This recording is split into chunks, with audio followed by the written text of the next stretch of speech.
बलांगीर ने बड़ धरण अग्निकांड घटी।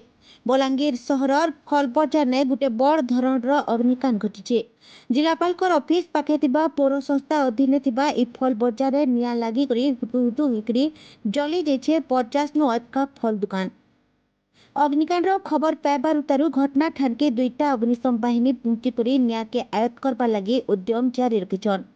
निआं लगबार कारण इहादे तक जना नुहे पड़े। तेरे ई घटना लाक्षाधिक टंकार संपत्ति नष्ट होइतिबार आशंका करा जाउछे।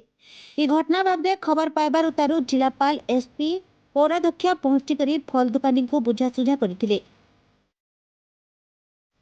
जानला पर मुझे तुरंत आसी कि सब पुलिस डिपार्टमेंट के भी कह सर आम फायर डिपार्टमेंट के भी कह जाए आसिक कामटा करुचन व्यवसायी मानकर जनता किसी असुविधा नहीं है से लगे शिफ्ट भी करा जहाँ किसी भी क्षय क्षति से जिला प्रशासन के आम जड़ाई कलेक्टर सार भी आसिक सब देखा देखी करुचन जहाँ किसी भी क्षय क्षति है पूरण कर जिते दूर पर्यंत कर म्यूनिसिपालिटी आड़ भी कर जिला प्रशासन आड़ भी।